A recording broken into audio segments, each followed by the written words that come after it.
Right now we don't really see them sharing a lot of data. I've worked with delivery operations from various different companies in the same city. For instance, I have been on Coca-Cola delivery trucks in Mexico City. I've been on Anheuser-Busch delivery trucks in Mexico City. Both of them serve the exact same customers, sometimes even at the exact same time of the day, with trucks that do not cooperate, with potentially half-empty trucks for either of them.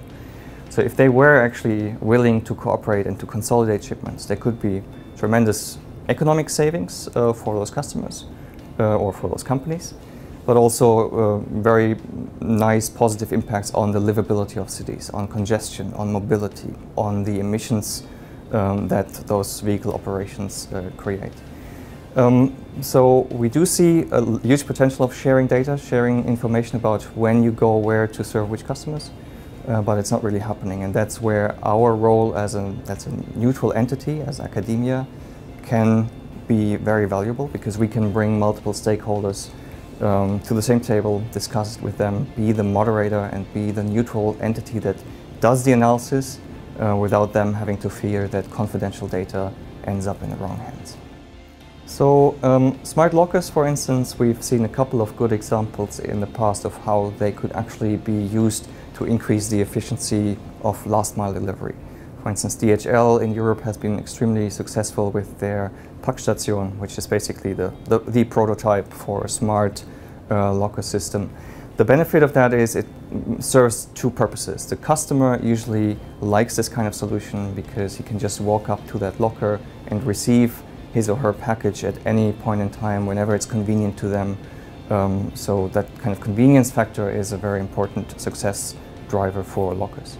For the logistics service provider, lockers are a very interesting solution because they consolidate demand. So you have one stop at which you can drop a lot of different shipments. So that's a very efficient way of delivering. And it also basically reduces the risk of a failed delivery to almost zero, because you're no longer dependent on the customer being there, you just serve the locker.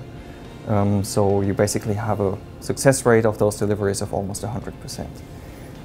That again creates more efficiency in the way you operate the route and lowers your cost.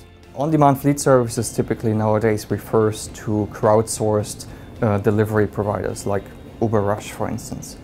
That is an interesting solution because it creates flexibility. It gives you, as a logistics service provider or as a retailer, the ability to expand your delivery capacity beyond what, for instance, your own fleet is able to accomplish, without having to create that capacity permanently.